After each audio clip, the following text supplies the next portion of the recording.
All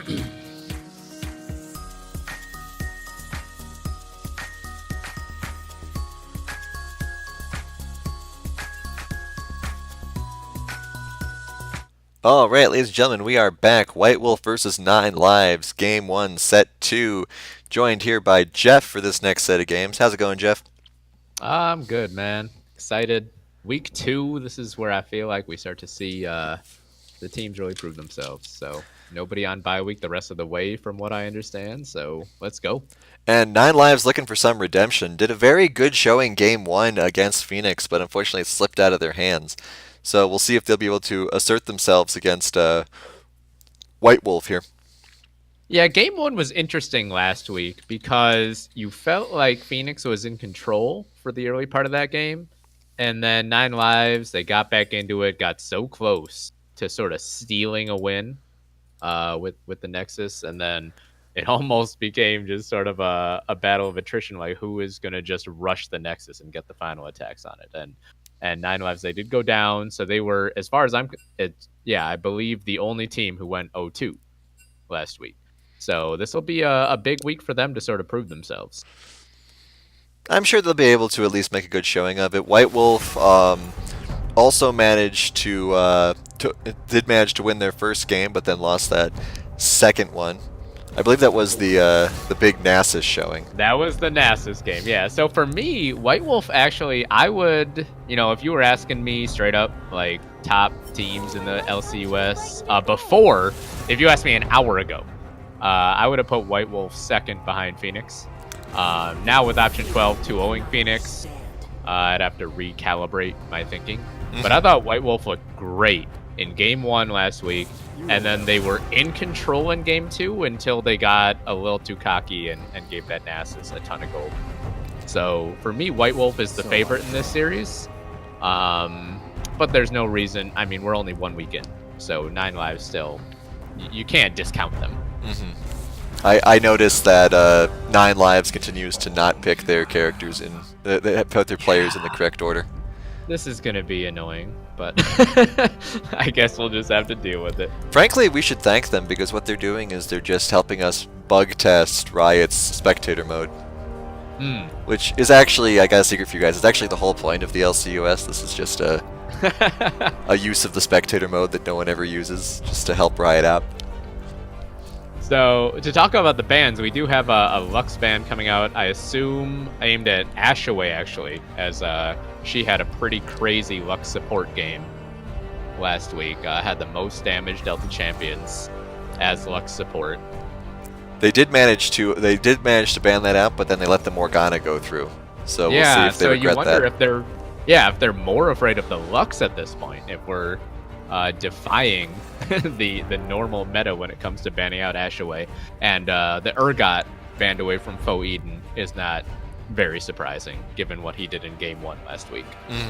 Though we did hear that he was looking to possibly play Darius instead of the Urgot last week, so the fact that we do have the Darius now might be interesting to see how that plays out, especially against this Scion. Yeah, I'm not too familiar with the matchup, but if a top laner who looks as prevalent as Foe Eden has so far this split is confident in Darius against Scion, then I'm willing to go with it. Not that Scion... It seems like Scion is one of those guys that has no bad matchups. Just has to scale and not die, and he's, probably the best tank in the game. But if Foe Eden feels like he can bully him in lane, get a big advantage, then I'm not one to doubt him. We do have the Ashe pickup as well, is very interesting. Sejuani and Amumu, most likely the jungle pair, so 2 heavy tanks for those. You should feel happy about that, Kenos. Oh yeah. 2 heavy tanks. Tanks are enjoyable. Tanks haven't been doing too much work today yet, but we'll see if this game will change it. Banning out. Nice mix of bans here for 9 lives. I appreciate the variety they're going for. We got 2 heavy tanks on both sides already, so there will be no shortage of meat shields at the front of either of these teams. Well, I mean, that depends on how they build the Darius, though, right? Darius can go attack heavy. He can, but even then, come late game, he will be tanky with the Decimate giving him so much healing in team fights. That's the thing about Darius, is that even when he doesn't build full tank, he's still incredibly annoying to try to kill. Looks like we might see another Thresh. That'd be very exciting. Thresh plays are always fun to watch, and Thresh wasn't that big for most games of the LCUS for a while there. Well, Thresh is just such a impactful champion. You hit the hooks, you win. You miss the hooks, you lose. Like it's like Blitzcrank light. Your teams don't take the lantern, you get angry. Pretty much. But, you know, when you can land, say, like a 2-3 person flay into a hook, that generally wins you a team fight just off itself, even if you die. Ooh, we're seeing the Lysandra again. Let's not forget how much of a force she was last week as well. Yeah, that was something that Prim Eden was great on last week. Just shoving that lane. I believe it was last week Fat Jackalope who was roaming, and Prim Eden just kept shoving that lane with the Lysandra Qs and everything. Got that turret down before we even realized. Oh, you're reminding me that this team of White Wolf is a mini game in pronunciation. Pretty much. And we have the Cassiopeia coming over, presumably going on to the mid lane. This will be a fun mid lane, Lysandra and Cassiopeia. Not something you see every day. At least I don't see it every day. It's going to be a situation where if Prim Eden makes one mistake, he can probably get killed. But that's pretty much how all Cassiopeia lineups work, is that if Cassiopeia lands the Noxian Blast onto you, she just melt you. Watching all the champion shuffling going on here. A little bit of a... Yeah, 9 lives not in order. This is very confusing. We've got the top laner on the bottom. Well, you know, based on what I'm seeing here, it looks like we're going to have an Amumu mid, an Ashe jungle, game being closed out. That's interesting. And now we, yeah. All right. Someone exit. Do you have a floating question mark there, Faux Eden having dropped out? You know, 9 lives, you could use this opportunity to shuffle. I'll just say that. You know, guys.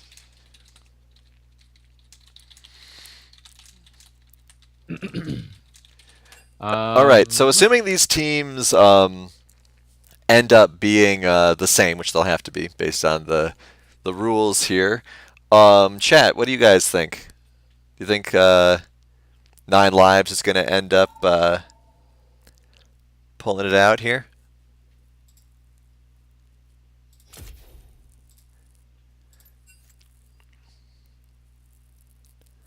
They are 9 lives, at least for a moment, seemed as though they were intending to shuffle. I don't know if their intentions are pure.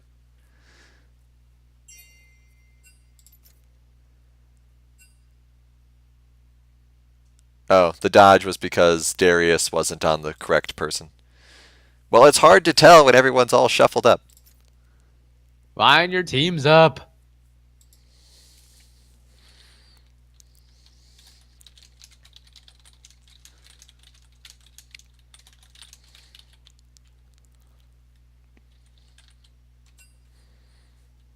Okay, so yeah, they got to get this set up. Looks like we're getting people back in the game. Hopefully, we'll go through Champion Select pretty fast here on the remake. Sorry about that, y'all. All right, so little bit of technical issues. We have Four Loco Addict saying, "Let's go 9 lives." I mean, 9 lives did seem to have, you know, jokes aside about their actual lineup.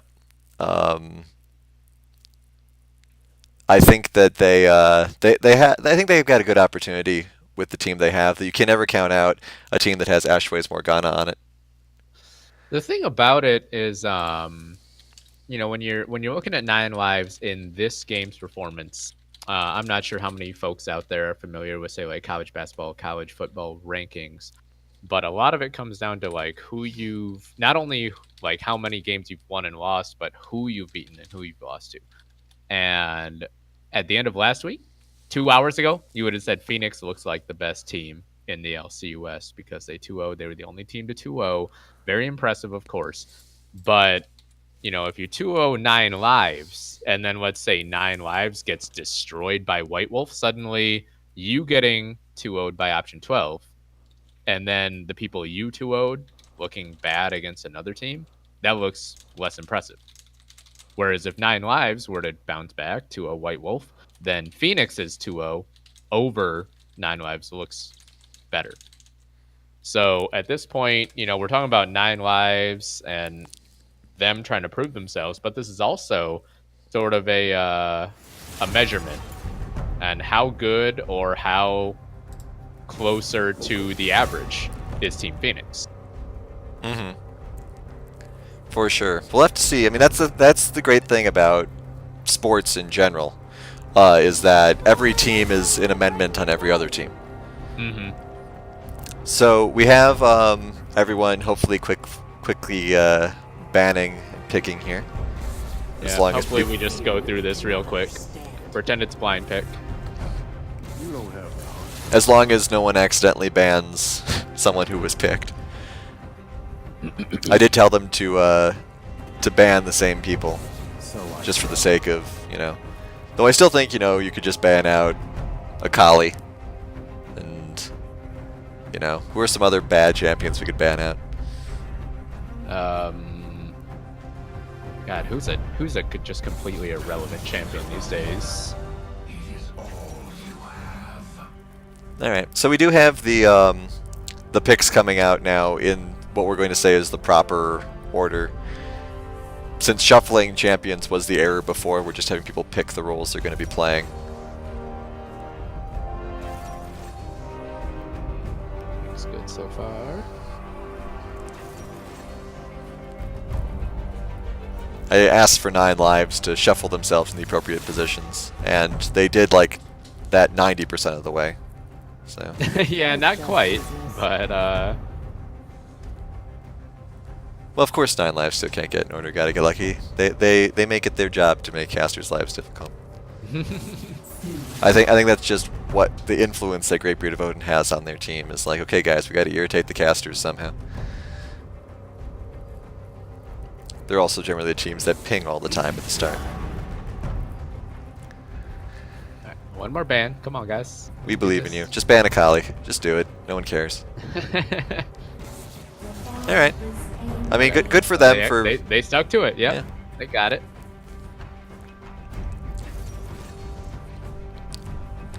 All right. So with the team lineups that we are looking at here, I'm not sure how I feel about the bot lane.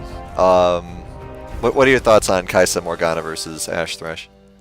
I mean, they're just going to be looking to survive. I mean, Kai'Sa is a champion who just wants to scale, becomes insane in the late game. Can, if you ever land a W onto a backline champion like Ashe, Pointy Bell will just jump in and annihilate Vampy. And with Ashe away on the Morgana, we talk about the Dark Bindings with Ashe away because she's so accurate with them. But the bigger part here will be the Black Shields. Because Black Shield is just the bane of every Thresh's existence. So Brihio is Brihio. I actually don't know how to pronounce it, but he's gonna have probably a not great time trying to have an effect on this lane because Black Shield against Thresh is just sad. Also sad against Mumu as well.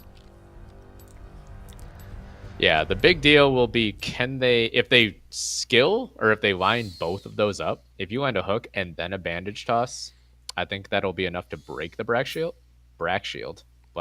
excuse me. And someone will be able to latch on to Pointy Ball. But individually in a 2v2 situation, Black Shield against Thresh is just a nightmare. We do have the double ignite as well, which is very interesting. Might work very well against this Darius, who, like you said, does enjoy having his little spikes of healing. Yeah, absolutely. Not sure if that's the intent. Cassiopeia, of course, big damage over time champion. And then, interested to see how much aggression these junglers try to put on early here. Amumu can get some stuff in at early levels thanks to the bandage toss. Sejuani, not as much, but does have some utility for that early game CC as well. Yeah, on the flip side of things, also, you talked about Nine Lives having 2 ignites. On the side of White Wolf, you got 2 teleports. Hmm. So how can Primidon affect the rest of the map in ways that Brandana cannot? Because Cassiopeia, yeah, you get a slight movement speed buff if you land a Q, but overall, an incredibly immobile champion.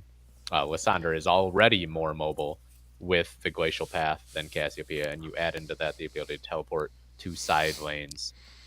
Nine Lives has to respect that they are 2v1 in teleports and make sure they don't get caught out too far up a lane. All right, so we've had one viewer shout out for 9 lives and now one shout out for White Wolf. So 50-50 with the fans so far. Um, I kind of like 9 lives lineup a little bit more, but I'm mentally scarred from playing against Darius's. So I think I'm going to give this one to White Wolf, but we'll see if 9 lives can pull something together. They have the comp that could probably do it. Yeah, for me, if Nine Lives can get to 20, 25 minutes and have the game be relatively even, they're going to land some big Curse of the Sad Mummies, Unstoppable Forces from Great Beard of Odin. They've got a lot more front and CC, a lot more lockdown Hmm. than White Wolf. So it's tough to see White Wolf be able to win 5v5s. Foeden will have the advantage in a split push situation with the Darius, but Darius isn't really the kind of champion that you think of when you think of split push. You know, he's not on the same level as Nasus or Aurelia, somebody like that who will just wreck turrets on his own. He is a team fighting champion. So for 9 lives, I think the objective just has to be find advantages when you can, but mostly just don't let the snowball or the game snowball away from you. It's also the initiation coming out of 9 lives will be insane also, and Mm-hmm. I don't know if White Wolf has that much, but we'll have to see.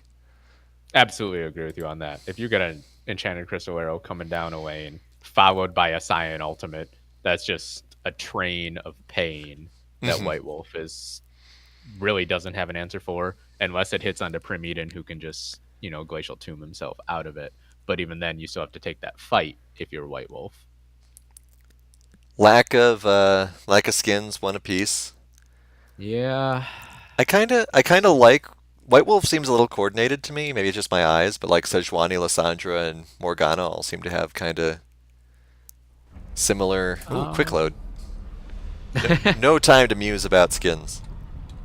I guess I'm gonna say 9 lives right away. Just off of nothing, but I think almost Prom King Amumu is the saddest Amumu skin. They do have All good of, they do have good skins with the Cyan and the Ash, so sure. all Amumu skins are sad, but almost Prom King is probably the saddest one. Maybe his ult will actually be viewable. That was a joke from game one and last week.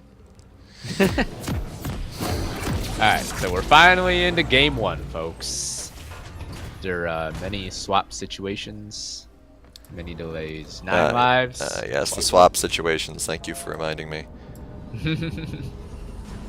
Well, at least we Prowler. just have to swap the mid and top lane. That's not that bad. Pretty much. We know it'll swap back, though, at some point. At some point. Well, that's what happened last week, so. Interested that Great Beard of Odin isn't using a different chroma. It seems like every week he switches his chroma on his Scion skin, but this week he's sticking with the same one. And not as much aggression as last games. They could. I think 9 lives would have an opportunity here for some early aggression, though, if they wanted to. I mean, if you get, say, a bandage toss and a hook, Brandana could go with the miasma for the grounding. But the problem is that if that doesn't work, if you start miasma as a Cassiopeia, you're sort of hindered in lane. For sure, yeah. I mean, I think there's just a lot of slow available. You got, like you said, I mean, maybe you don't want to start Bandage Toss with the Mumu. I mean, you generally don't. You don't necessarily want to start Death Sentence with our good lantern throwing friend. But at the same time, you got the slows from Ash. You've got, theoretically, the slows from Scion, depending what Scion starts with. Yeah, it would have been a very all or nothing scenario where, do you really believe you can get this first blood? Are you willing to sacrifice potentially losing the level 1 laning phase to try to get this kill? I'm interested to see how this top lane goes because Cyan against Darius, they're both. We talk about wet noodle fights. Darius isn't really a wet noodle. I mean, this guy wants to kill you, but Cyan is the ultimate "you can't kill me, bro" champion. Yeah, I'm interested to see how that works out for them. Scion can definitely harass if he wants to, but Darius has his healing that comes out every so often that will make up for that. Yeah, for me, neither of these guys are probably going to be under any threat till we see the junglers come up. Well, we'll see. I would expect Odin to take... Oh, he goes Decimating Smash instead of Soul Furnace. Little surprise there. Yeah, not getting that health scaling right away. Probably just thinks that he's not going to be in that much trouble until level 3 or 4. Well, he's a more experienced top laner than I, so I'll trust him on this one so far, at least. Yeah. Arcane Soda a little low on health, but both junglers just doing a very safe rotation, no sort of invades coming from that. Yeah, we'll have one Scuttle Crab on the side of each team. Greybeard of Odin getting shoved in to the top side, as you would expect against the Darius lane. Scoreboard is already switching back on me. Hasn't switched on me yet. A little bit of damage on this Thresh. Pointy Ball taking some hits for it, though. Yeah, nice damage from Vampy there. Just knowing he had the minions in front of him, didn't have to be afraid of the Dark Binding. Could get a few free auto attacks down onto the Kaisa. Zion getting some good last hits on the CS there. Still down a few. Here comes... First gank from Huge here. Here comes Huge. Let's see what happens. Does get... they got the grounding down. Yep. Comes in a little too late. Probably won't be able to kill him anyway. Yeah, a little bit of miscoordination there, though. You would think maybe Brandano would put down the Miasma, hoping that Huge would go in right away with the Bandage Sauce. But, as you said, I'm not sure they could have gotten him anyways. At best, would have gotten a Flash. Ashway missing a couple of Dark Bindings early here. Does land this one, though. Oh, right as we talk about... Oh, there's an Ignite right away. Breehow forced to flash away. Heal is also forced out of Vampire to Vampire, so... As soon as we talked about it, Ashway lands a binding that forced out a couple summoner spells. Leaving Vampy all on their lonesome. Do have a ward here, but Ashway is trying that angle. Nope. Alright, so... Foe Eden's getting low. Not so low as it's a problem, though. Yeah, I'm interested to see Foden perform this week because we saw him really dominate a game 1. Oh, actually, Brandana is going to get a solo kill on a Prim Eden. Wow, in the mid lane. That's the power of the Cassiopeia. You land the Q, and then you just get to destroy someone, especially with Ignite. Yep, great combo play there. 1, 2, 3, Ignite, dead. And Infernal is the first dragon, so that will be a point of contention here. Oh. Yeah, it'll actually probably be more impactful for White Wolf if they can get it, because Foe Eden is going to build AD more so than Greybeard of Odin. But obviously a valuable Drake either way. They do catch Arcane Soda here. Probably not in any danger of dying, though. Get chased by an Amumu and a Thresh, oh no. It will just hubble away. Ashway lands the Dark Binding. That Tormented Soil doing a little bit of work there, too. Yeah, that's one of those abilities that is deceptive and that you don't think of it as really mattering. But if you stand on that for a while, it really messes you up. Especially late game if Morgana gets some of that AP scaling. Yeah, I mean, especially as an AD carry. Like, all of a sudden, I took 400 damage. That's a third of my health pool. Oop. Odin's getting a little aggressive here. Does have ult available. He could have gone in there with it, actually. I'm surprised that he didn't.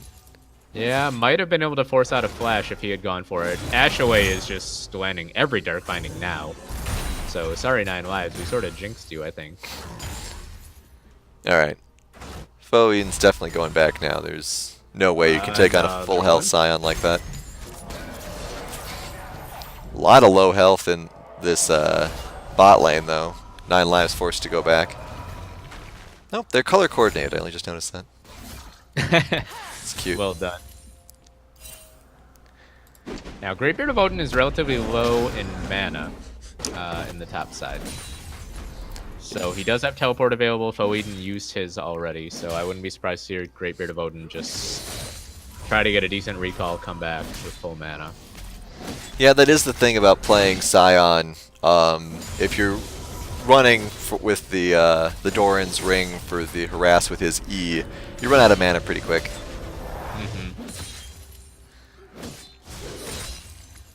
Yeah, it's funny. I feel like that's an underrated part of why occasionally you see Scion run in the mid lane. Is you can hand him over the blue buff, and it's just infinite harass and wave clear. Well, we do see him going with that Glacial Shroud early, so he will have that extra mana pool for further harass. Is down a couple of CS, about 13 right now. We'll get some of that back here, while Darius went back again just to get a couple of pots, it looks like. Maybe some we've got CS advantages in both the top and bot lanes for White Wolf, and that's really counteracting the first blood to the point that we're dead even in gold in this game right now. Arcane Soda taking a lot of damage while creeping. And he got that blue buff, unfortunately. Looks like the red buff picked it up, so Primeden comes over, invests a lot of time, and doesn't even get the blue buff out of it. That is very unfortunate. Part of the issue with that red buff, maybe he shouldn't have stuck around as long to help out.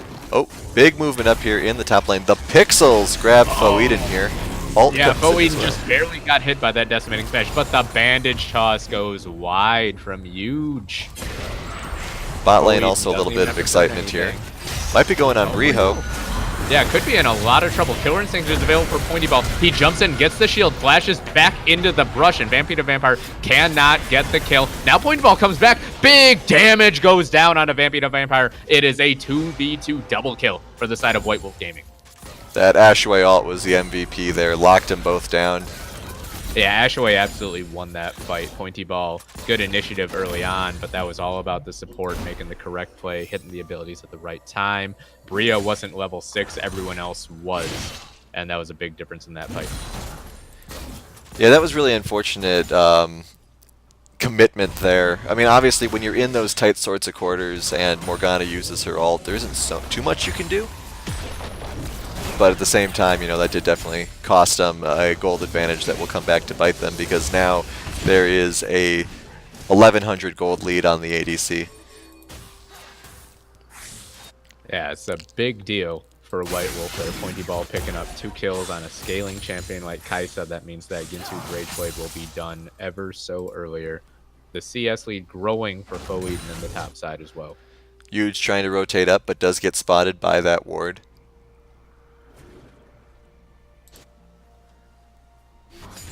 Right now, other than... they jump in onto Brandana. He's forced to flash away from Arcane Soda. Good dodge away from the Petrifying Gaze. Huge shows up, but there's nothing to be done. Just a friendly jungle pass through. Nothing to see here. We're all friends on different teams here. But as I was saying, it's worth noting that other than the solo kill from Brandana onto Primeden about 5 minutes ago, this game has been one-way traffic. White Wolf has dictated basically everything other than that one kill. Okay, we do have a notice here on the Sejuani, who decides to go back. Brandana doing a lot of harassment on Primeden here. Yeah, I like Primeden there, though. Willing to step forward. Oh, we do have... Oh, no. Just to get back to lane. Sorry, go ahead. I was going to say, we have a comment from Prowler in the chat about how Pointy appears to be going Rage Blade first instead of Nashor's or Infinity Edge, as you would normally see. Oh, stun here on Ashaway, but that Black Shield doing a lot of work. Still managed to pull in. 2 flashes used. Not going to matter. They get the Kaisa. Yeah, well played there. That was what we were talking about. Briho, the initial stun from the hook was blocked, but he still was able to take it in, and that basically just transported him to Pointy Ball, who did not have flash available. So Ashaway able to get away, but sort of delivers Briho to her AD carry. Right, and so this could be an Infernal Drake. Well, we'll see. Arcane Soda's thinking about going in. Does go in, doesn't manage to steal it. May end up dying. Doesn't have flash. Yeah, this is a one-way trip. Can he pick up Riho on the side? Ashaway is trying to do something. Pops the Soul Shackles. Primudid is here. Stopwatch used. And I don't think Primudid has the damage. He will get huge back.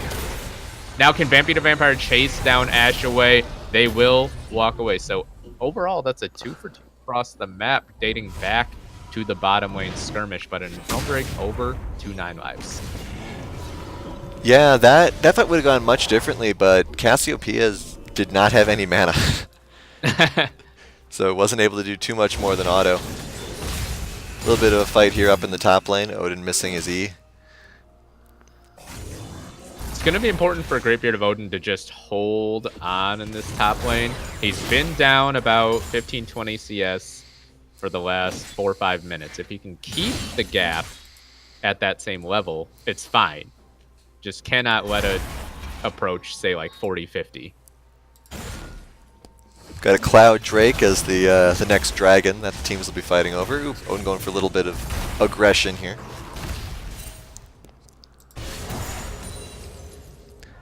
Alright, so all of the White Wolf's gold is in the bot lane currently.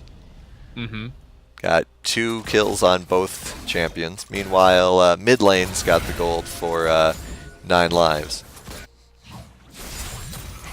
Yeah, for 9 lives right now, you know, you're down 4-3.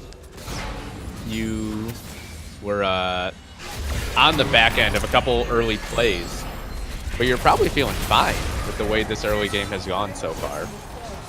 Vampy wasted her the ultimate on that black shield from Ashaway. Yeah, that was a good black shield from Ashaway. And Poeden getting taken low now.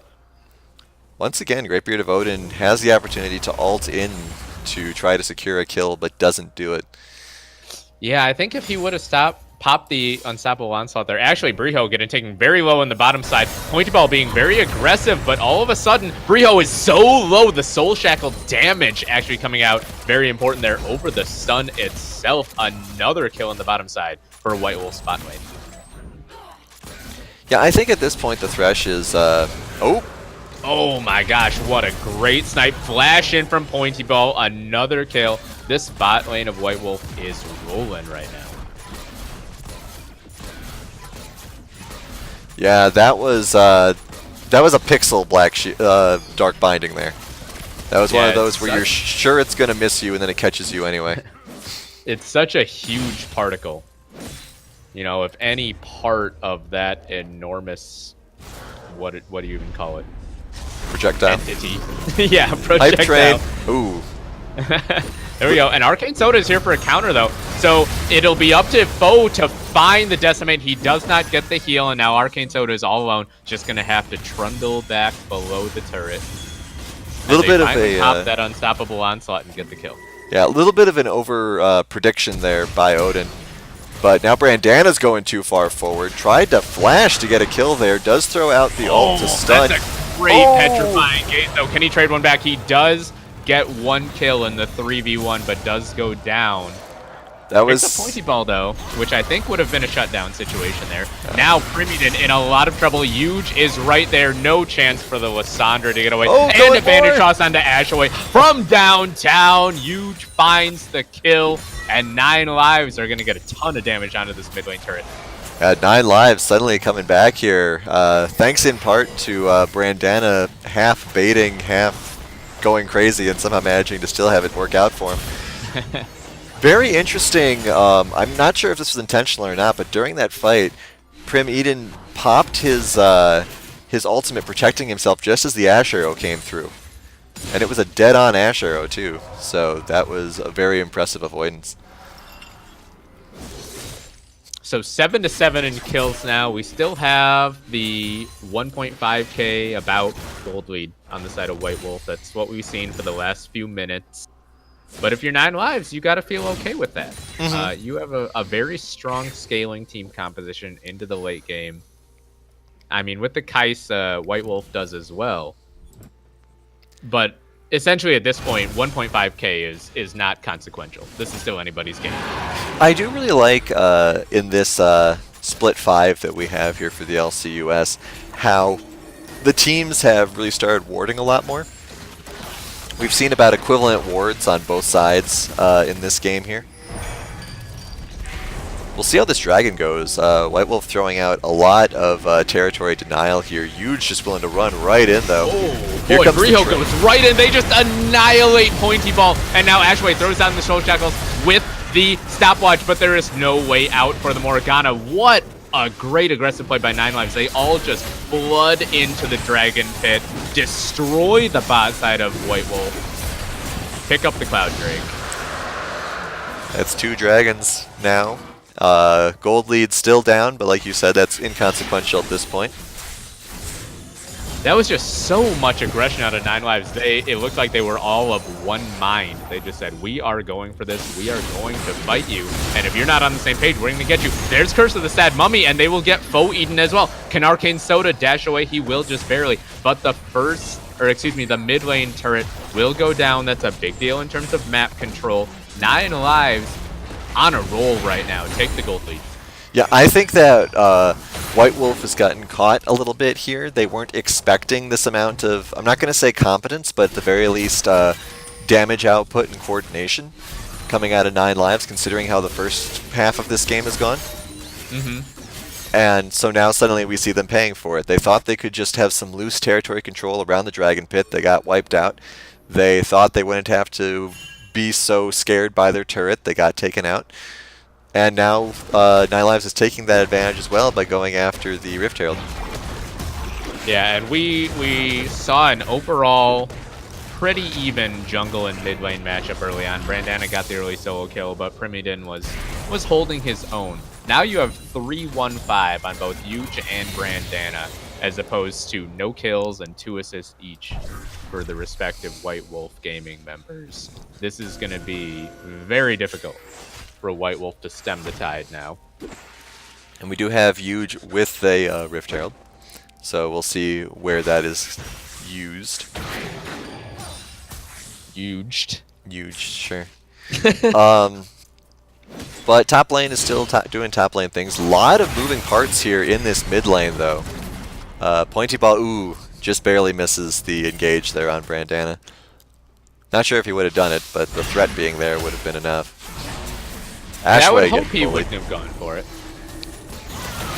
We talk about gold lead, and I mean 9 Lives is in the gold lead, not by a huge amount, but Ashaway has 3 out of the 7 kills for the side of White Wolf right now, and on your support, that's not very efficient.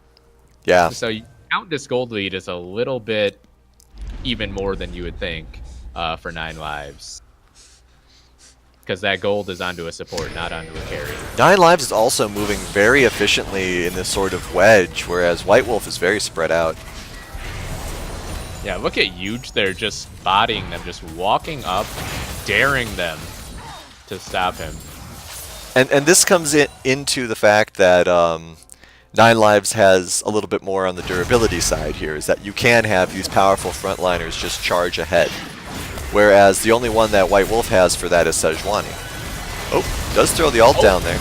Yeah, they get onto Brandana. Stopwatch forced, and this is a ton of damage onto so many people. The Cassiopeia is going to drop any second now. Can they trade one back onto the Lissandra? Down goes Primidin. This is a 1-for-1 so far. Both mid laners have gone down. There is a lot of damage coming out of this Ashe right now. Vampire to Vampire flashes forward, looking. Ashaway is going to drop. There's Curse of Sad Mummy onto Arcane Soda. Down he goes. Can Foe Eden walk away? He will just barely. Pointy Ball forced to flash from the hook. I'm actually not sure if he needed to, but Cautionary Tale will win out there. But still, speaking of winning out, 9 Lives wins a big fight there.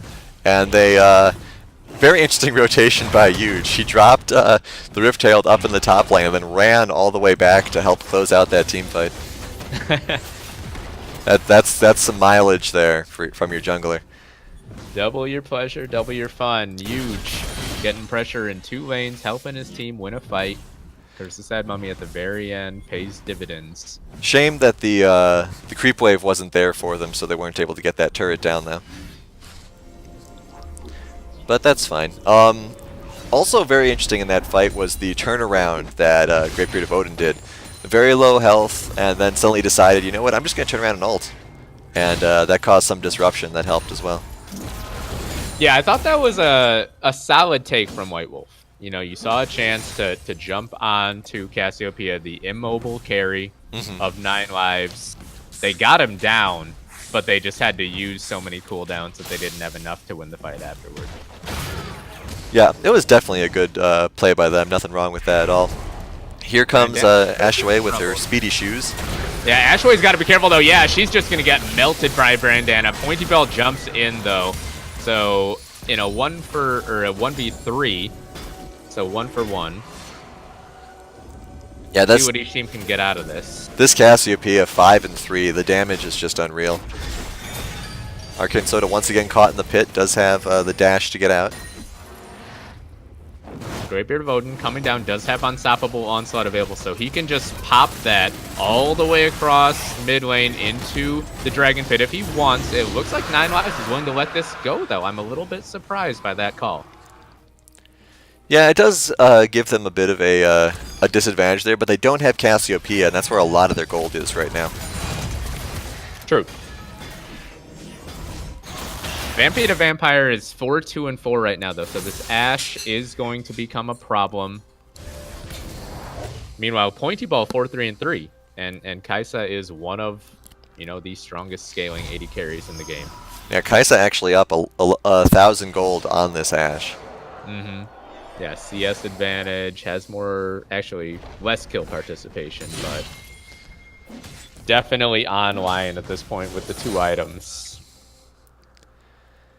I'm interested. It's interesting to me how Darius and Scion just keep kind of rotating top. Obviously, that top turret is a target, very low, but it's just kind of funny how they keep, you know, moving back to their old houses, as it were. Yeah, we have 4 against 2 in the top side. Excuse me, 5 against 2 in the top side. So top turret has to be given up by White Wolf. They have to be careful. There's a hook under Arcane Soda. Here comes the Enchanted Crystal Arrow as well. They all jump in, and Faux Eden is going to drop as well. A quick 2-0. White Wolf overstay in the top side in a disadvantageous situation and are punished. Yeah, Pointy and Ashaway decided to try to take that blue buff before going back to help. And, you know, that may cost them a Baron here. Yeah, 9 lives might just run right to the Baron here. You have a Cassiopeia who is among the best champions in the game at taking Baron. The Twin Fangs will just rain down. Look how quickly that worm is melting. It's down to health already. Ashway trying to take point as White Wolf looks to contest this. But Primudin is already retreated back to the top side. They're giving this up. 9 lives, 4K gold lead, and a Baron.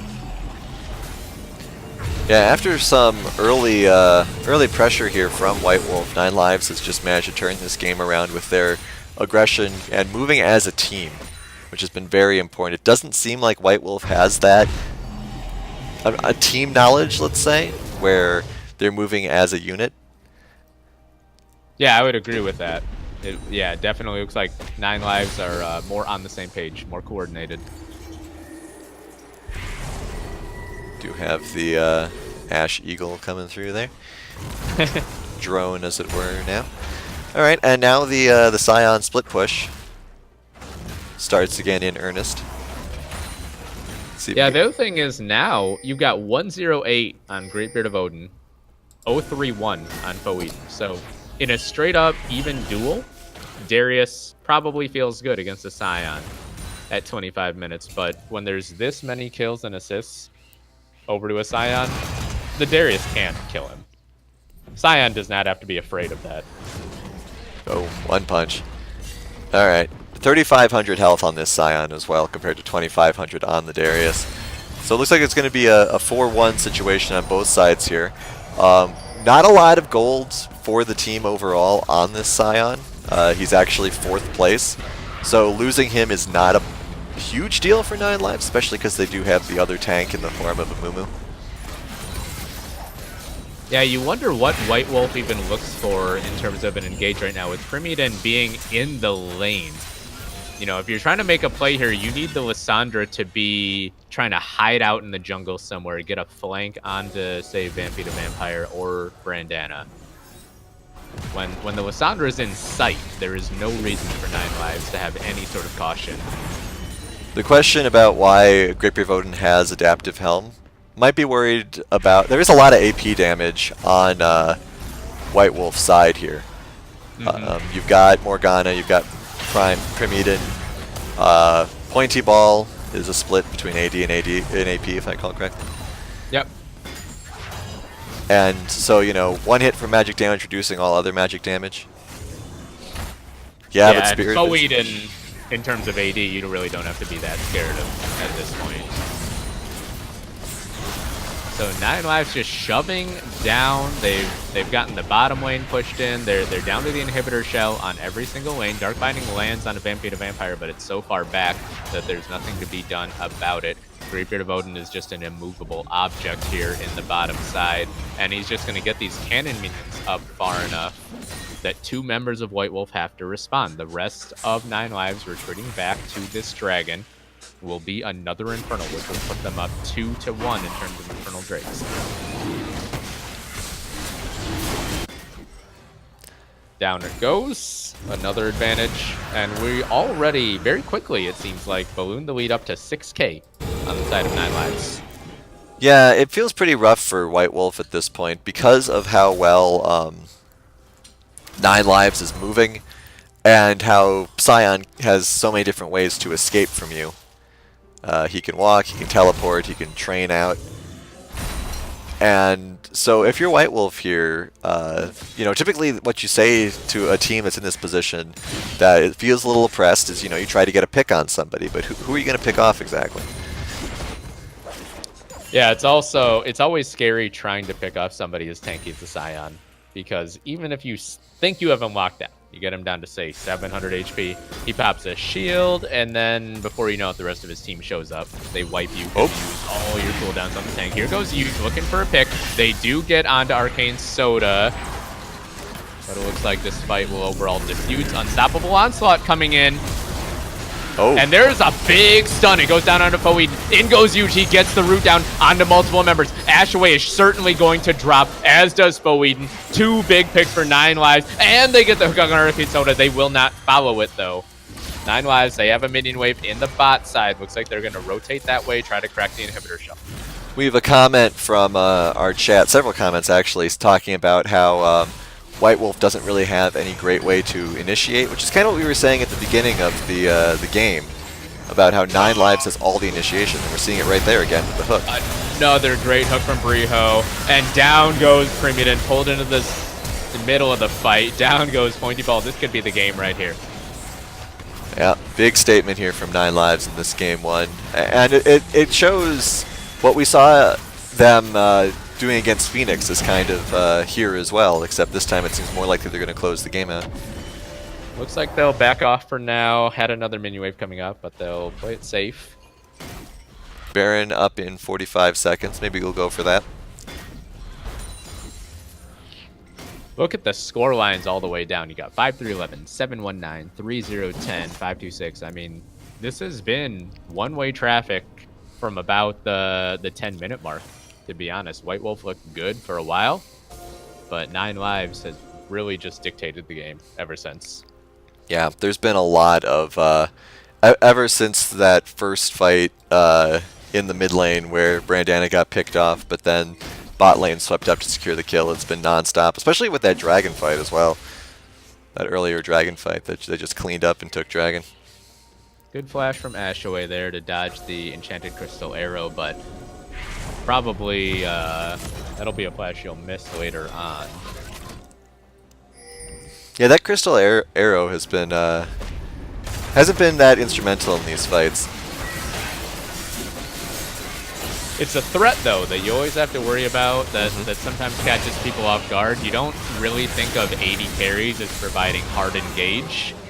So when you have an Ashe, it's something that teams aren't entirely familiar with dealing with. And they're looking right for Bo Eden. Briho coming in. Hooks not quite going to land onto Ashaway. But 9 Lives with the Baron now. Super minions in the bot side. You think that they will probably just try to choke this out. The 1-4 resuming. Cannon minion hammering away slowly but surely. Do pick it off. Alright, so we have the super minions in the base now. Someone's going to have to address that problem. So basically a 3-person split push down. Oh, it goes huge. He gets a 2-man ultimate down. Ashaway is going to drop immediately. Primidon right in the middle of the fight. He is grounded. Gonna go down. Unstoppable onslaught. Finds 2. Foeden is gone. And there will go Arcane Soda as well. Pointy ball. Nowhere to go. Able to flash away, but your team's still gonna lose the game. 9 lives. Pulls the trigger. Finds a bullseye. And they will take game 1. Yeah, just a big collapse. And the arrow hits. Doesn't matter, but kind of cool. Oh! Oh! Huge goes in. He gets the kill. It didn't matter. In the end, though, 9 lives. Great showing. Yeah, amazing job there by 9 lives, taking control of the mid game and just going away with it. So a very impressive showing, I guess, from 9 lives. I will go on record. I mean, I guess it was already on record. I thought White Wolf was going to 2-0 this series when I talked on the podcast 3 days ago. Shows why I'm play-by-play and not analysis. That Cassiopeia damage. Oh boy, let me see that. Absolutely insane. Twice. What? Woo! Brandana. Why you got to do that? But yeah, well done by 9 lives. Completely dominated that game for the last 30 minutes of it. All right. So with that, we'll do a quick break, get the team set up for game 2, and go right into that. So don't go anywhere. Back in about a minute.